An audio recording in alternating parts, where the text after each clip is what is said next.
Shalom. Mari kita bersama membuka Alkitab kita dalam Kisah Para Rasul. Kisah Para Rasul pasal 12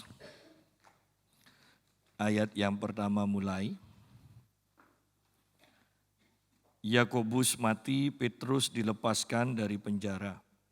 Kira-kira pada waktu itu Raja Herodes mulai bertindak dengan keras terhadap beberapa orang dari jemaat.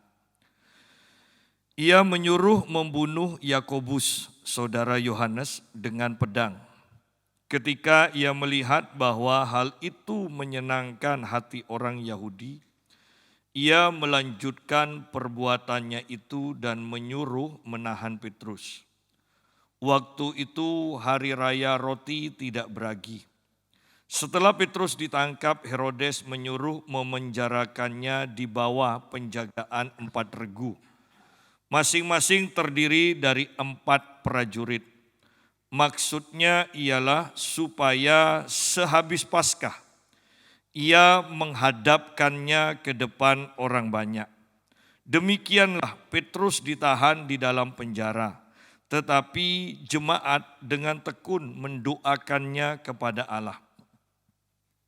Pada malam sebelum Herodes hendak menghadapkannya kepada orang banyak, Petrus tidur di antara 2 orang prajurit, terbelenggu dengan 2 rantai.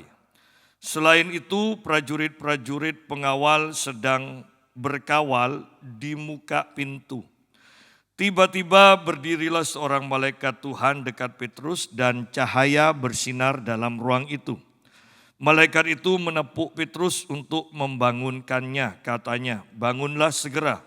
Maka gugurlah rantai itu dari tangan Petrus. Nah, kita berhenti sampai sini dulu. Kita membaca di sini tentang 2 kejadian, yaitu Yakobus yang dipenggal dan kemudian Petrus juga ditangkap, kemudian siap untuk dipenggal juga. Dan penekanan kita pagi hari ini tentang Petrus, ya. Yakobus ditangkap dan dia dipenggal. Kemudian kita langsung loncat ayat yang ketiga, ketika Herodes melihat bahwa hal itu menyenangkan hati orang Yahudi, ia melanjutkan perbuatannya itu dan menyuruh menahan Petrus. Waktu itu hari raya roti tidak beragi. Setelah Petrus ditangkap, Herodes menyuruh memenjarakannya di bawah penjagaan 4 regu, masing-masing terdiri dari 4 prajurit. Maksudnya ialah supaya sehabis Paskah ia menghadapkannya ke depan orang banyak. Lihat di sini tipe dari kepemimpinan dari Herodes, yaitu Herodes ingin menyenangkan hati orang banyak. Sehingga lepas benar atau salah, pokoknya bisa menyenangkan hati orang banyak, maka itu yang akan dilakukannya. Dan ini mirip dengan Indonesia, ya. Suara terbanyak yang menang. Kita mendengar tentang seorang pendeta yang ditangkap dan Tuhan itu sangat luar biasa bahwa sekarang ini kita tidak boleh main-main. Ketika Tuhan itu diusik, dia langsung bertindak.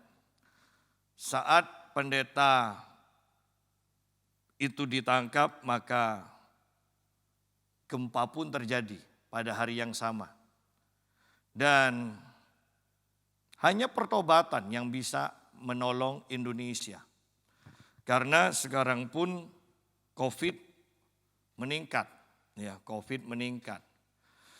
Ada satu pendeta membawa jemaatnya 1.000 orang ke Israel dan pulang dari Israel sebagian besar itu kena COVID. Dan inilah akhir zaman. Inilah akhir zaman, ya. Dan hanya pertobatan saja yang akan bisa melindungi kita dan memberikan belas kasih Tuhan terjadi atas hidup kita. Kita lihat di sini bahwa Herodes pun ternyata hanya ingin menyenangkan hati orang banyak. Ketika dia menangkap dan membunuh Yakobus dan dia lihat itu menyenangkan hati orang-orang Yahudi, hati orang banyak, maka dia melanjutkan perbuatannya. Ya. Dia melanjutkan perbuatannya, yaitu menangkap Petrus dan bersiap-siap. Tidak ada kemungkinan Petrus akan diselamatkan dan tidak ada dalam pemikiran Herodes untuk membuat pengadilan yang adil dan yang memungkinkan Petrus untuk dibebaskan. Tidak ada. Ya. Bahwa Petrus itu diselamatkan sepenuhnya karena Tuhan masih punya rencana untuk Petrus. Kita melihat di sini dan kita belajar tentang pelayanan para malaikat pagi hari ini. Ketika Petrus ditangkap, dikatakan dia dimasukkan ke dalam penjara dan dia didampingi oleh 4 tentara. Ketika Petrus ditahan di dalam penjara, dikatakan jemaat mendoakannya. Petrus ditahan dalam penjara, tetapi jemaat dengan tekun mendoakannya kepada Allah. Dan kita di sini melihat bahwa penggenapan itu terjadi dari suratan Efesus, bahwa Tuhan melakukan lebih banyak daripada yang kita doakan dan pikirkan. Saya tidak tahu apa yang didoakan oleh jemaat Tuhan untuk Petrus. Dan saya merasa bahwa jemaat itu tidak mendoakan supaya Petrus itu keluar dari penjara dengan selamat. Ya. Karena kalau kita baca nanti selanjutnya, ketika Petrus keluar dan datang ke rumah itu, jemaat itu tidak percaya bahwa itu Petrus. Artinya bahwa jemaat itu tidak mendoakan Petrus untuk keluar dari penjara. Mungkin yang dilakukan oleh jemaat seperti kebanyakan kita, kuatkan, teguhkan hati dari Rasul Petrus Tuhan, supaya dia jangan menyangkal iman, supaya kematiannya mendatangkan kemuliaan bagi nama Tuhan. Kan mungkin saya membayangkan seperti itu doa dari jemaat. Karena kemungkinannya kecil bahwa jemaat mendoakan Petrus supaya bebas. Kenapa? Karena sebelum Petrus, Yakobus sudah ditahan dan dipenggal. Ya. Kan dengan keadaan seperti itu, didahului keadaan seperti itu, tidak mungkinlah jemaat punya iman supaya beberapa hari kemudian Petrus itu dibebaskan.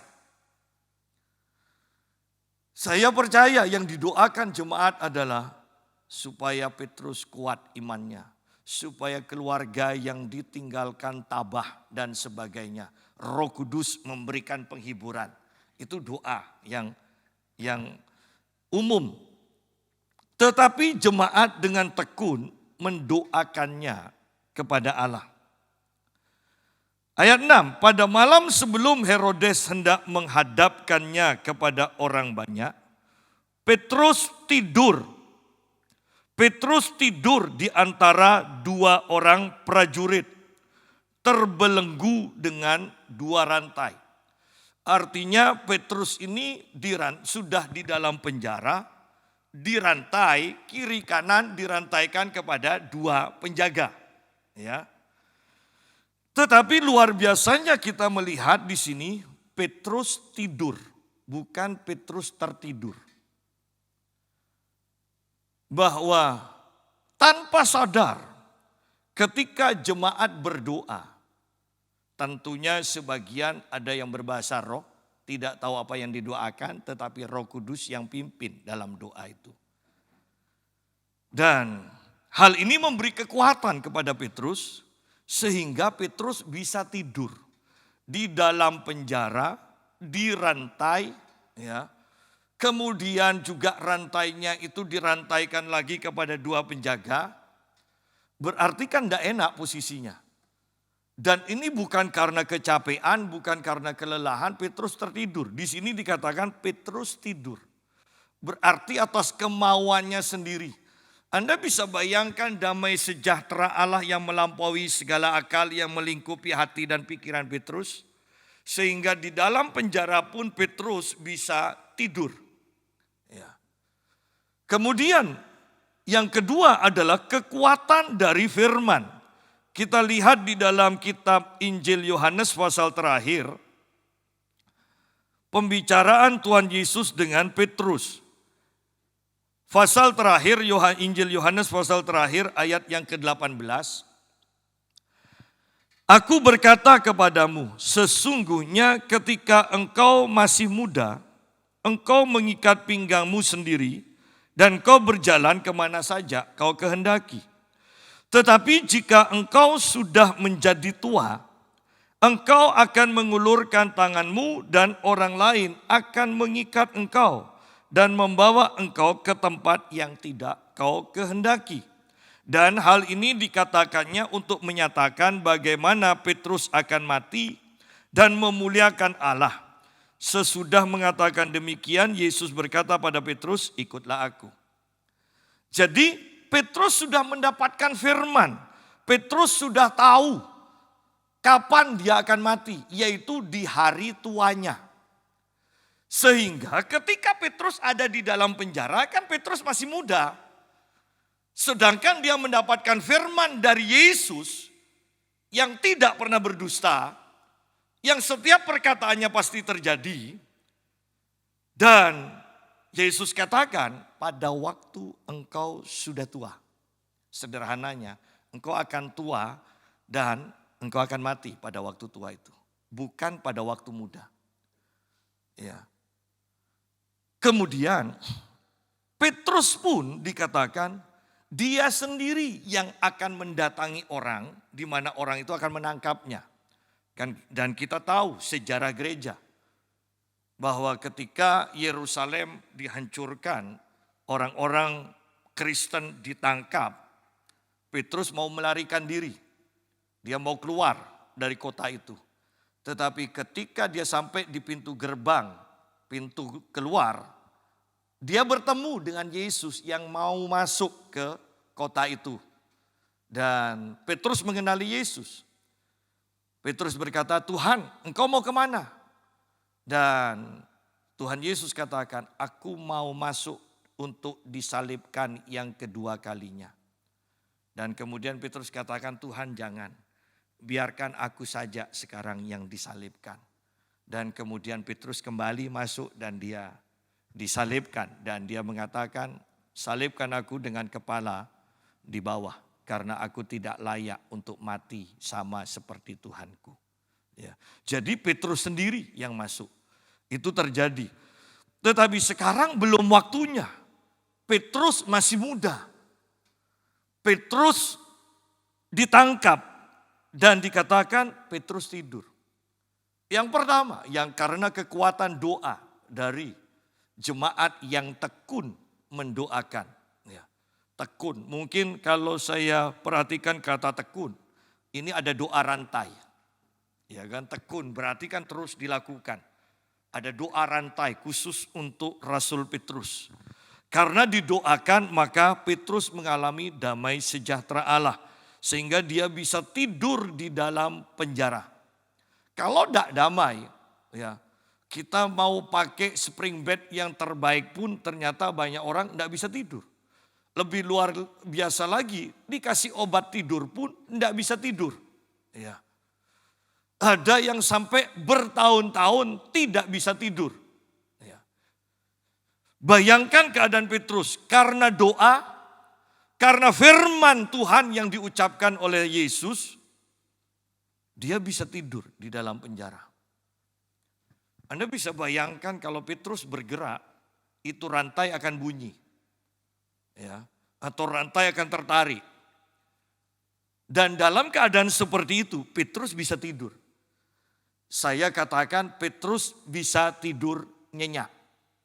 Kenapa? Karena dia bangunnya nanti waktu malaikat bangunkan dia. Ya. Nah, mari kita lihat sekarang.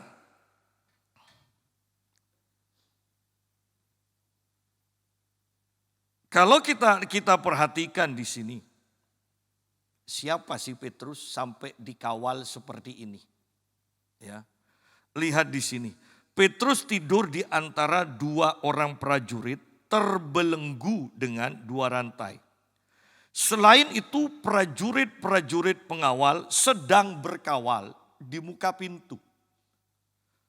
Iya, kalau Simpson dijaga seperti ini. Ini Petrus, ya, Petrus. Padahal Petrus kan hanya cerita heroiknya itu kan hanya dia memotong telinga kan dari seorang hamba. Ya, itu hanya itu saja cerita heroiknya Petrus. Belum sampai bunuh orang. Sudah dijaga sedemikian rupa. Ayat 7, tiba-tiba berdirilah seorang malaikat Tuhan dekat Petrus dan cahaya bersinar dalam ruang itu. Perhatikan, sampai di sini saja, bayangkan ruangan yang gelap, kemudian langsung menjadi terang. Ini kalau tidurnya kurang nyenyak, bahkan nyenyak saja, ya bisa bangun kan? Tiba-tiba ada cahaya terang, bisa bangun. Tapi Petrus ternyata tidak bangun. Dia baru nanti malaikat bangunkan, baru dia bangun. Dari gelap ada cahaya yang super terang, Petrus tidak bangun. Berarti tidurnya lelap. Ya, tidurnya lelap. Oleh karena itu sidang jemaat kalau tidak bisa tidur, berdoa. Dari suara yang keras sampai doa dalam hati. Anda kalau sudah doa dalam hati 5 menit aja ya, itu masuk pasti sudah, masuk. Kalau masih tidak bisa tidur, baca kitab Tawarik atau kitab Imamat. Ya. Anda bin, kalau sudah sampai bin, ya, bin, hilang sudah. Ya. Kalau yang tidak ngerti apa yang saya maksudkan, coba dibuka kitab Imamat. Ya. Nah, Petrus tidur nyenyak. Sehingga ketika ruangannya itu dari gelap menjadi terang pun dia tidak bangun. Tiba-tiba berdirilah seorang malaikat Tuhan dekat Petrus dan cahaya bersinar dalam ruang itu. Nah, yang saya mau tekankan kembali bahwa ini loh malaikat yang bisa melayani kita ketika kita hidup di dalam doa. Jemaat dengan tekun mendoakan Petrus kepada Allah. Sehingga Allah mengirimkan malaikat. Kalau kita baca di dalam kitab Kejadian pasal 28 tentang Yakub, bahwa dari bumi dibangun atau didirikan tangga sampai ke surga. Ketika tangga sudah sampai ke surga, maka malaikat dikatakan turun naik. Berarti tangga ini mempersiapkan jalannya malaikat untuk turun. Bagaimana tangga itu didirikan? Dengan doa. Saya sudah katakan bahwa kalau kita baca tentang Abraham, maka hampir setiap perikop tentang Abraham, Anda akan membaca Abraham membangun mezbah dan menggali sumur. Selalu itu yang dikerjakan. Membangun mezbah. Apakah kemungkinan ada di sekitar Yakub tidur itu Abraham pernah membangun mezbah? Artinya di sana ada doa penyembahan sehingga tangga itu terbangun sampai ke surga. Dan malaikat itu menjadi jalannya malaikat turun. Demikian pula di sini sekarang bahwa jemaat dengan tekun mendoakan Petrus kepada Allah. Bahwa doa-doa jemaat ini menjadi jalan, menjadi tangga bagi malaikat turun mendatangi Petrus. Dan setiap kita seharusnya juga menyadari bahwa Allah menyediakan malaikat untuk melayani kita. Yuk kita lihat dengan jelas di dalam kitab Ibrani. Kitab Ibrani pasal yang pertama ayat yang ke-14.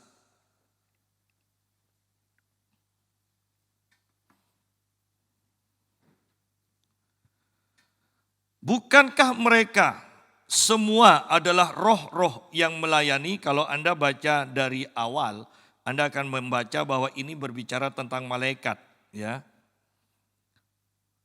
Ayat yang ke-7 mengatakan, dan tentang malaikat-malaikat, ia berkata, yang membuat malaikat-malaikatnya menjadi badai, dan pelayan-pelayannya menjadi nyala api. Ayat 14, bukankah mereka semua adalah roh-roh yang melayani, yang diutus untuk melayani mereka yang harus memperoleh keselamatan.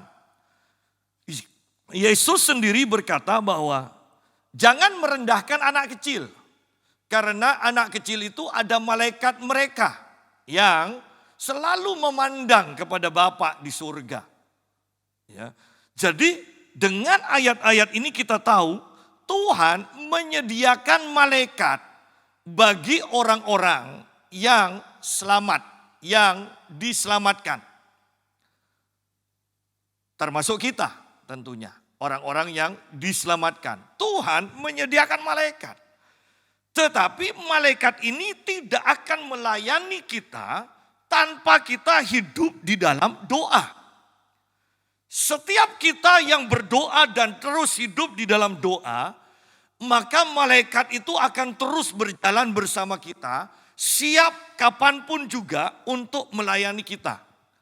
Oleh karena itu seringkali kita itu ketika kita akan mengalami kecelakaan misalnya, kok enggak jadi? Ya, untung hampir aja ya. Ketika kita misalnya jatuh, naik tangga jatuh. Orang mungkin lihat model jatuhnya kita, ini pasti patah. Ini pasti gegar otak. Tapi kok enggak apa-apa? Nah, di sana kita sebenarnya tanpa sadar, kita itu sedang dilayani oleh malaikat. Ya. Itu bukan kebetulan. Oleh karena itu kalau kita perhatikan kadang orang dewasa jatuh sedikit patah. Tapi anak kecil, bayi jatuh dari tempat tidur, jender bahkan kepalanya aja bisa mentol. Toh enggak gegar otak tuh. Kenapa? Karena ada malaikat yang menjaga. Sudah jemaat. Seringkali malaikat ini tidak diajarkan di dalam gereja. Sehingga jemaat tidak siap, tidak berdoa untuk pelayanan para malaikat ini. Bahkan sampai dalam taraf tidak percaya bahwa kita itu sedemikian berharganya sehingga Allah menyediakan malaikat untuk menjaga dan melayani kita. Tetapi inilah kenyataannya. Bayangkan bahkan kita di akhir zaman sekarang. Betapa kita itu sungguh-sungguh memerlukan pelayanan para malaikat. Ya. Nah, kita lihat sekarang kembali. Ayat 7, tiba-tiba berdirilah seorang malaikat Tuhan dekat Petrus. Dan cahaya bersinar dalam ruang itu. Malaikat itu menepuk Petrus untuk membangunkannya.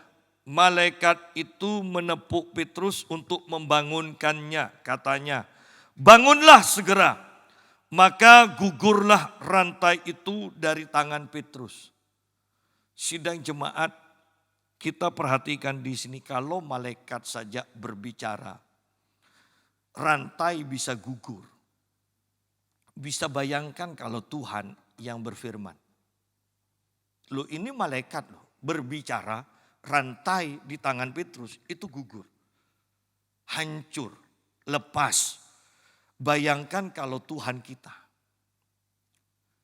Nah dari cerita ini, betapa kita menyadari bahwa betapa agungnya Tuhan kita. Betapa kita harus sungguh-sungguh takut akan Dia. Dan secara bersamaan betapa kita itu harus menyadari betapa kita perlu Tuhan. Ya. Kalau malaikatnya saja yang diutus untuk melayani kita. Itu hanya, ini tidak secara khusus loh. Menghancurkan rantai itu. Dia hanya membangunkan Petrus, tetapi dampaknya dari suara malaikat ini, rantai pun itu gugur. Itu kan sangat luar biasa. Nah, penyediaan Allah yang seperti ini, pelayanan malaikat untuk kita, seringkali kita tidak gunakan. Seringkali kita tidak pakai. Kan sayang. Kalau mau jujur, apakah semua orang itu senang pada kita? Tidak kan? Ada yang iri, bahkan yang punya usaha, ada yang iri, ada yang benci. Apakah mungkin mereka itu mengirim, melepaskan santet kepada kita? Mungkin saja. Dan sebenarnya seringkali kita itu dilayani dan dilindungi oleh malaikat Tuhan ini yang Tuhan utus untuk menjaga dan melayani kita. Tetapi kita berpikir, aku orang baik, tidak berbuat salah, tidak berbuat jahat pada orang. Siapa yang mau menjahati aku? Sidang jemaat dulu aja bisa, apalagi zaman sekarang. Ya. Apalagi zaman sekarang, semuanya serba terbalik. Ya. Kekristenan dinista sedemikian rupa, yang dituduh kekristenan yang menista agama lain. Ini zaman terbalik. Ya. Zaman terbalik. Bayangkan masih zaman sekarang, koruptor mau mengeluarkan undang-undang untuk dimiskinkan saja, masih tarik ulur. Kan itu sebenarnya kan gampang kan? Lihat di sini. Zaman seperti apa? Zaman ini. Kalau kejahatan dibela sedemikian rupa, terang-terangan, dan dibela oleh orang-orang yang tanda kutip terhormat. Ini zaman seperti apa? Bahwa kita perlu pelayanan malaikat lebih dari sebelumnya. Bangunlah segera, maka gugurlah rantai itu dari tangan Petrus. Lalu kata malaikat itu kepadanya, ikatlah pinggangmu dan kenakanlah sepatumu. Petrus pun berbuat demikian. Lalu malaikat itu berkata kepadanya, kenakanlah jubahmu dan ikutlah aku. Nah, yang harus kita perhatikan kembali dari pembicaraan ini, dari perintah-perintah malaikat. Sekalipun malaikat itu diutus oleh Tuhan untuk melayani kita, kita tidak mempunyai kuasa dan tidak berhak untuk memerintah malaikat. Anda lihat di sini, bahwa malaikat yang memberikan perintah kepada Petrus, malaikat yang membimbing Petrus, bukan malaikat yang diperintah oleh Petrus. Banyak orang Kristen sekarang, pendeta-pendeta, itu bergaya memerintah malaikat. Ya, malaikat suruh datang, malaikat suruh lakukan ini, malaikat suruh lakukan ini. Tidak ada ayatnya. Tidak ada. Ya. Bahkan Yesus pun yang mempunyai otoritas sedemikian rupa. Ingat ketika Petrus akan ketika Yesus akan ditangkap atau sedang diadili, bukankah Yesus katakan, kalau aku mau, aku bisa memanggil pasukan malaikat untuk datang. Tetapi itu pun Yesus sebagai manusia, dia tidak memerintahkan malaikat datang kok. Tetapi kita atau saya sering menemui pendeta-pendeta itu dengan gayanya memerintah malaikat. Ya. Saya percaya bahwa tidak ada malaikat yang akan mentaati. Malaikat hanya taat kepada perintah Tuhan. Dia hanya melakukan perintah Tuhan. Ingat Gabriel diutus kepada Daniel, bukankah Gabriel ini hanya mengikuti perintah dari Tuhan? Ya. Aku diutus, aku diutus, aku diutus. Siapa yang mengutus? Tuhan. Kenapa Tuhan mengutus malaikat? Karena umatnya berdoa kepadanya. Umat Tuhan berdoa kepada Tuhan. Tuhan mengutus sebagai jawaban doa, mengutus malaikatnya untuk menolong umat Tuhan. Ya. Itu sebenarnya prosedurnya. Ya. Kita itu hanya bisa memerintah malaikat, tanda kutip, tanpa kita sadar. Yaitu ketika kita berbahasa roh, Roh Kudus pimpin doa kita di dalam doa peperangan, kita tanpa sadar berteriak mengikuti pimpinan Roh Kudus. Sebenarnya yang terjadi adalah kita sedang menggerakkan malaikat. Itu pun bukan kehendak kita sendiri, tetapi karena kita sedang dipimpin oleh Roh Kudus untuk mengucapkan doa itu dalam bahasa roh itu. Ya. Kalau kita tidak mengenal firman, maka kita akan telan semua pengajaran atau hal-hal yang tidak sesuai dengan Alkitab. Saya melihat di YouTube seorang hamba Tuhan yang dahsyat, sepertinya dahsyat dipakai Tuhan. Saya tidak tahu apakah ini direkayasa atau tidak. Tetapi bahkan hamba Tuhan ini ke India pun, itu orang-orang banyak yang manifest. Ya. Spesialisnya adalah ngusir setan. Tetapi yang saya merasa aneh adalah begini. Dia bisa berkomunikasi dengan setan yang merasuki seseorang. Dan dia katakan, apa rencanamu atas orang ini? Aku akan membunuh dia. Bagaimana caramu akan membunuh dia? Aku akan bawa dia untuk pergi ke night club, kemudian mabuk-mabukan, dan perempuan ini akan naik mobil, dan di sebuah perempatan dia akan kecelakaan. Dikatakan. Jalan apa itu? Dan setannya sebutkan lagi. Coba lihat. Masuk akal apa enggak? Kalau bukan, pendetanya sendiri memakai ilmu hitam dan berkomunikasi. Bahwa kita harus ngerti kebenaran firman Tuhan. Alkitab Perjanjian Lama mengatakan bahwa kita dilarang untuk berkomunikasi, bercakap-cakap dengan arwah. Ada ayatnya.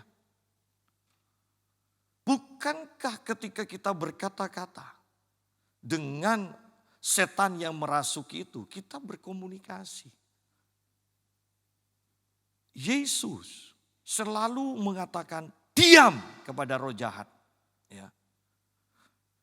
Tetapi beberapa hamba Tuhan mengatakan, tapi kepada orang di Gerasa buktinya.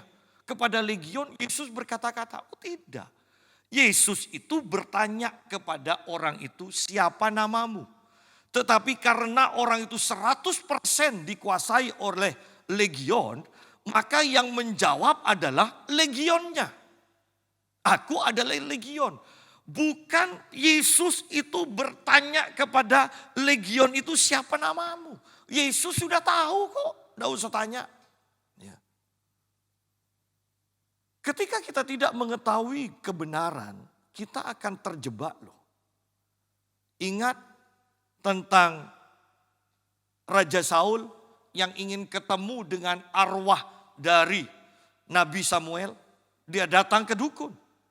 Dan Saul mengatakan, wow, ini memang yang muncul adalah roh dari Nabi Samuel. Yang dilihat mukanya sama dengan Nabi Samuel. Tetapi ayat itu mencatat keluar dari dasar bumi.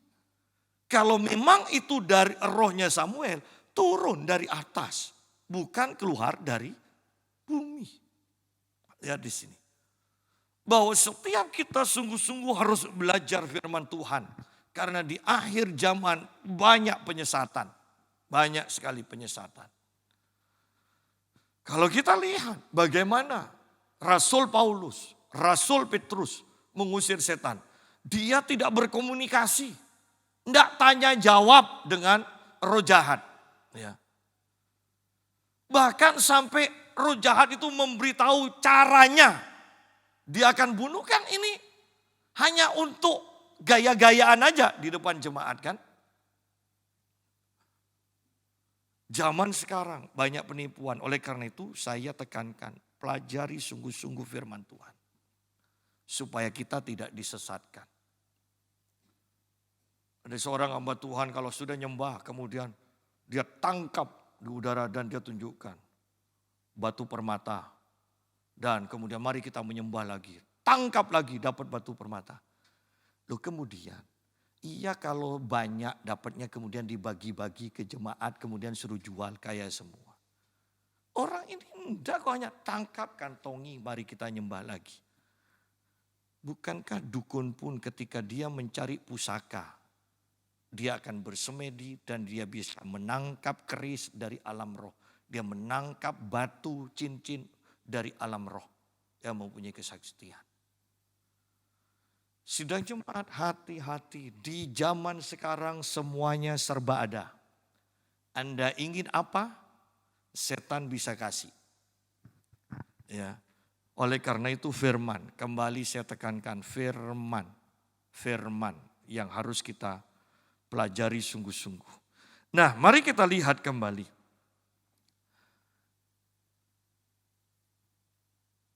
Ayat yang ke-9, lalu Petrus mengikuti malaikat itu keluar.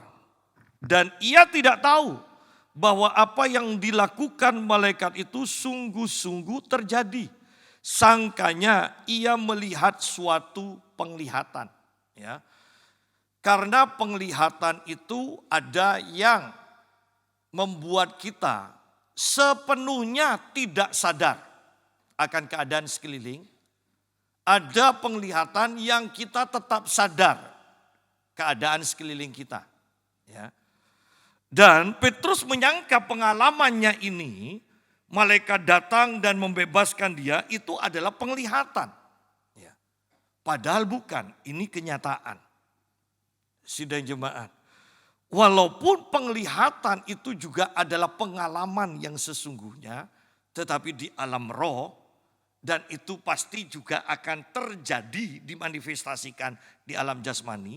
Tetapi ini langsung di alam nyata. Ini kenyataan.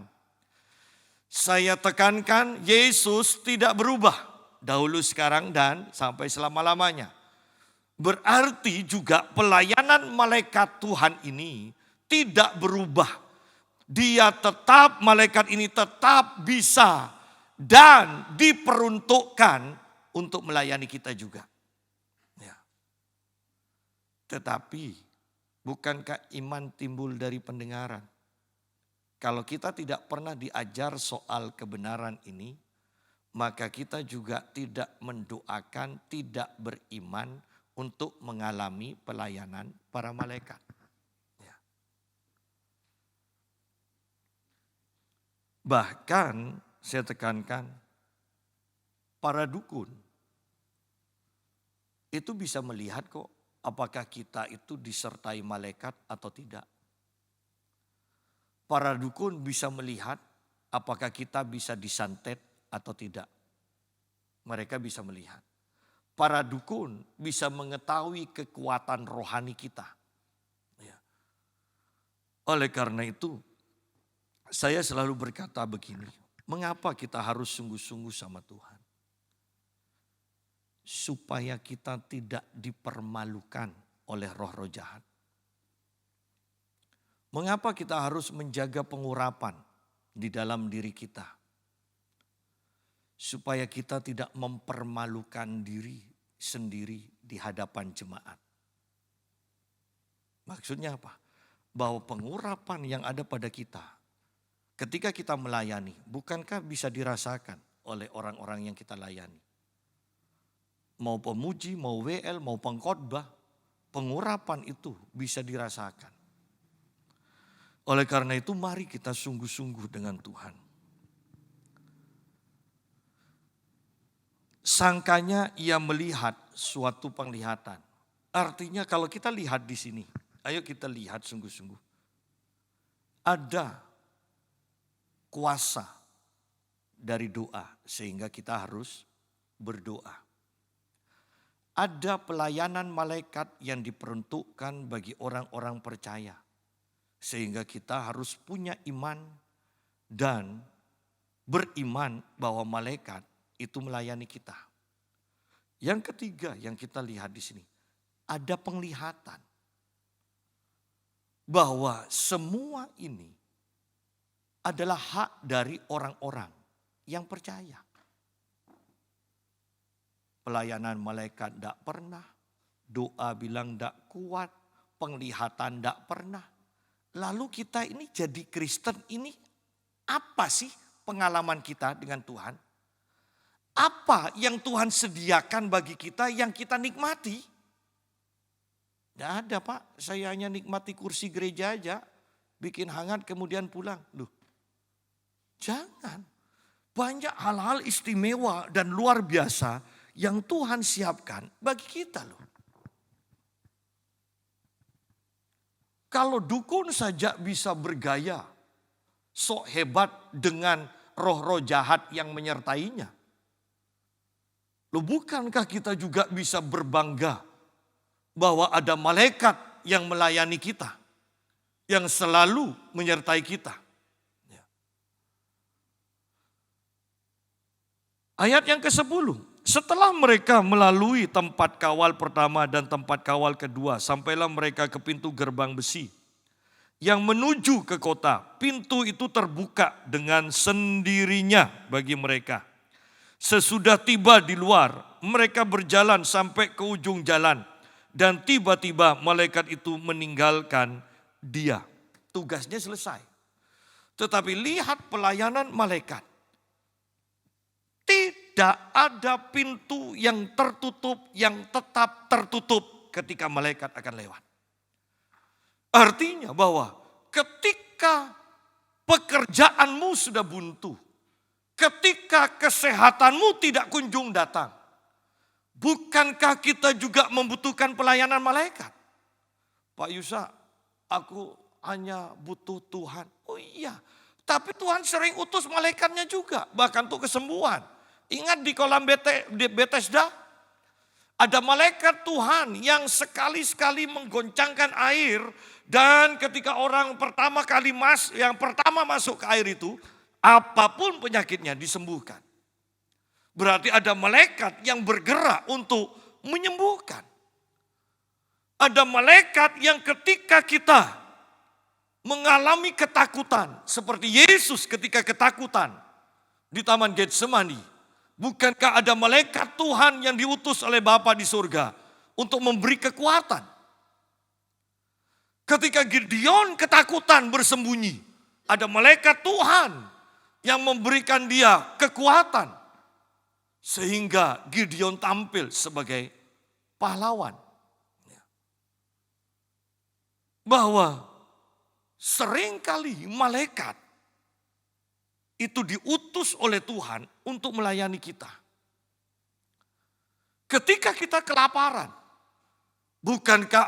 ketika Elia kelaparan, bukankah Tuhan mengutus malaikatnya dan malaikat ini memerintah burung gagak untuk memberi makan kepada Elia? Sedang jemaat, ini loh pelayanan malaikat. Dan saya tekankan kembali, hal yang istimewa ini hanya sedikit sekali umat Tuhan yang memakainya. Karena mereka tidak pernah diajar, mereka tidak pernah tahu bahwa ini yang disediakan Bapa di surga bagi kita. Ada pelayanan malaikat, ada malaikat kesembuhan, ada malaikat kemakmuran, ada malaikat perang, ada malaikat yang menyampaikan pesan. Banyak hal yang bisa dilakukan. Dan semuanya mungkin bisa kita katakan, beberapa orang tidak pernah mengalaminya. Tiba-tiba malaikat itu meninggalkan Petrus. Tugasnya sudah selesai. Dia pergi. Karena malaikat tidak akan menerima pujian, tidak akan menerima terima kasih kita. Yang berhak menerima pujian dan terima kasih kita adalah Tuhan. Malaikat tidak akan ambil itu. Oleh karena itu jangan berterima kasih kepada malaikat. Ya. Ayat yang ke-11, dan setelah sadar akan dirinya, Petrus berkata, sekarang taulah aku benar-benar bahwa Tuhan telah menyuruh malaikatnya dan menyelamatkan aku dari tangan Herodes dan dari segala sesuatu yang diharapkan orang Yahudi. Bahwa Tuhan menyuruh malaikatnya untuk membebaskan Petrus. Tuhan juga bisa menyuruh malaikatnya untuk membebaskan kita. Tuhan juga bisa menyuruh malaikatnya untuk menyembuhkan kita. Tuhan juga bisa menyuruh malaikatnya untuk menerobos pintu-pintu yang tertutup yang ada di hadapan kita. Itu yang terjadi. Itu yang diinginkan Tuhan. Hanya bergeraklah di dalam doa. Hanya ketahuilah akan semua yang dijanjikan Tuhan melalui kebenaran firman Tuhan. Pelajari sungguh-sungguh. Dan setelah berpikir sebentar, Petrus masih bingung. Ya, baru sadar, ini kenyataan, bukan mimpi, bukan penglihatan. Oh iya kan, ini kan ada di antara ini mimpi, kenyataan, atau penglihatan. Nah, ya. Ketika Petrus sudah sadar, setelah berpikir sebentar, pergilah ia ke rumah Maria, ibu Yohanes yang disebut juga Markus. Di situ banyak orang berkumpul dan berdoa. Jemaat masih berdoa di rumah ibu Yohanes atau di rumah ibu Markus. Jemaat berdoa untuk Petrus. Mungkin di rumah yang lain pun ada jemaat juga yang berdoa. Semuanya berdoa untuk Petrus. Dan doa-doa yang seperti ini menggerakkan pelayanan para malaikat untuk membebaskan Petrus. Sidang jemaat, ini waktunya kita juga terus berdoa dan terus berdoa.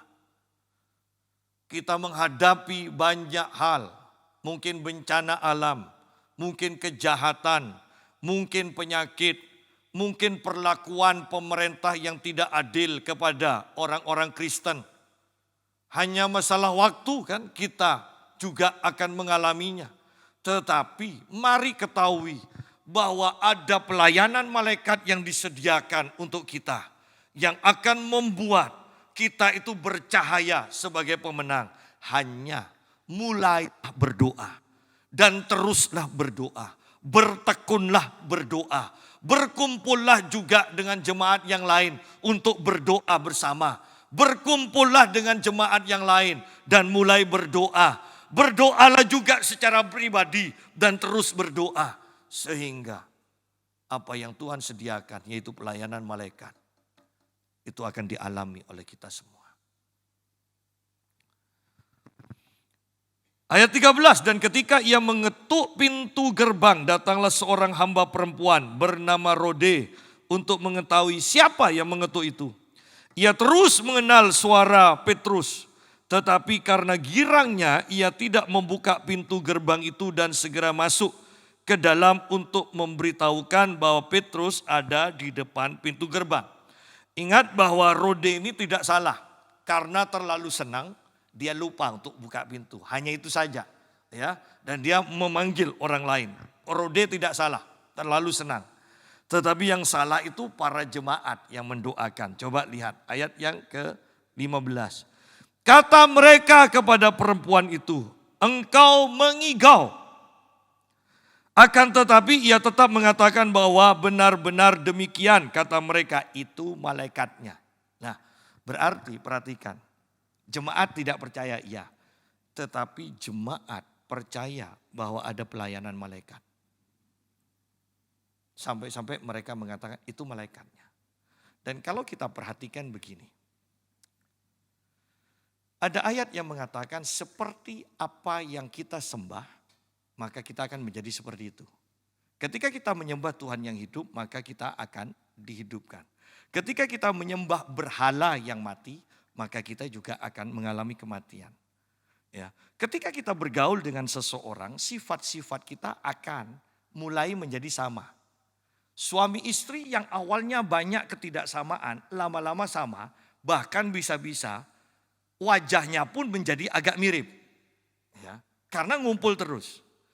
Bisakah kemungkinan bahwa ketika kita selalu dilayani oleh malaikat, akhirnya malaikat ini, istilah saya, menyatu sehingga malaikat ini bisa menyerupai kita? Bisa. Karena setan pun lihat ketika orang mati 40 hari masih ada di rumah dikatakan. Ya, baunya, langkahnya, masih ada. Padahal itu setan yang mengikuti. Selama orang itu hidup, ini setan juga ikut. Dan bisa menyerupai orang ini. Ya, orang yang sudah mati ini. Bukankah tidak mustahil bahwa malaikat yang selalu bersama kita, itu akhirnya juga akan menyerupai kita. Bukan kita yang menyerupai malaikat, malaikat yang akan menyerupai. Buktinya, jemaat di sini mengatakan itu bukan Petrus, itu malaikatnya. Berarti kan malaikatnya ini agak mirip dengan Petrus kan? Loh iya. Bahwa ini kepercayaan orang Yahudi. Mereka percaya ada malaikat. Mereka percaya bahwa ada malaikat yang selalu bersama kita. Orang percaya.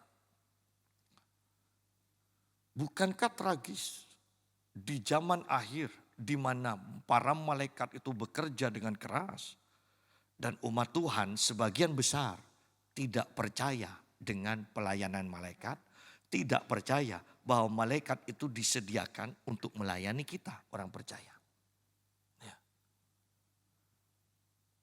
Mulailah beriman sesuai dengan pengetahuan firman Tuhan ini. Ada malaikat Tuhan yang disediakan untuk kita. Ayat 16, tetapi Petrus terus-menerus mengetuk. Dan ketika mereka membuka pintu dan melihat dia, mereka tercengang-cengang. Ya. Mereka tercengang-cengang, heran. Tetapi Petrus memberi isyarat dengan tangannya supaya mereka diam. Lalu ia menceritakan bagaimana Tuhan menuntunnya keluar dari penjara. Katanya, beritahukanlah hal ini kepada Yakobus dan saudara-saudara kita. Ya, ingat ini Yakobus bukan Yakobus yang dipenggal. Ini Yakobus saudara dari Tuhan Yesus. Ya. Beritahukanlah hal ini kepada Yakobus dan saudara-saudara kita. Lalu ia keluar dan pergi ke tempat lain. Pada keesokan harinya gemparlah prajurit-prajurit itu. Mereka bertanya-tanya, apakah yang telah terjadi dengan Petrus? Pelayanan para malaikat hanya disediakan untuk orang percaya. Para tentara, prajurit tidak tahu tentang pelayanan malaikat ini. Bahkan dikatakan prajurit itu tidak tahu apa yang terjadi. Kemudian Herodes menyuruh mencari Petrus tetapi ia tidak ditemukan. Lalu Herodes menyuruh memeriksa pengawal-pengawal itu dan membunuh mereka. Kemudian Herodes berangkat dari Yudea ke Kaisaria dan tinggal di situ. Kalau kita perhatikan kemudian ayat 23 sebagai ayat terakhir. Setelah Herodes berpidato, rakyat bersorak-sorak memuji-muji dia dan mengatakan ini suara Allah. Bukan suara manusia. Kemudian lihat di sini. Dan seketika itu juga ia ditampar malaikat Tuhan. Karena ia tidak memberi hormat kepada Allah. Ia mati dimakan cacing-cacing. Bahwa malaikat bisa menampar.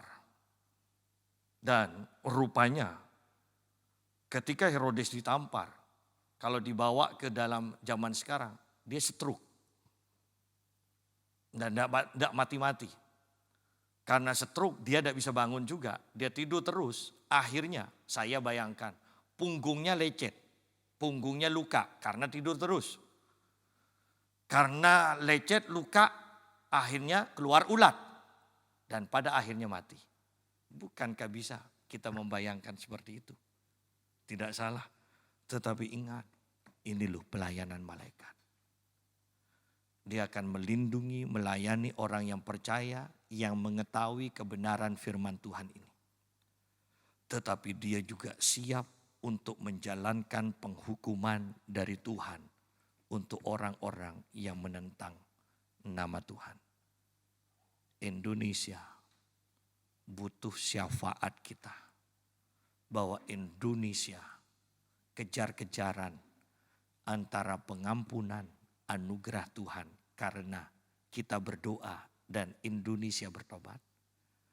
Atau penghukuman yang akan Tuhan lakukan di Indonesia. Kejar-kejaran sidang jemaat, mulailah berdoa untuk Indonesia. Supaya Indonesia bertobat, penghukuman Tuhan dijauhkan. Tetapi kalau Indonesia tidak bertobat, saya percaya firman ini akan terjadi. Herodes tidak bertobat dan Herodes ditampar oleh malaikat Tuhan. Indonesia kalau tidak bertobat, Indonesia pun akan ditampar Tuhan. Bisakah Indonesia diembargo oleh negara-negara superpower karena perlakuan Indonesia? Bisa.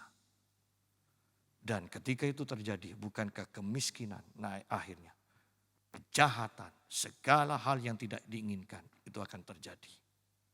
Jangan katakan pada saya, tidak mungkin kena saya. Saya mau katakan, ini waktunya kita berdoa. Supaya Indonesia diampuni dan mendapatkan kasih karunia dari Tuhan. Tuhan memberkati.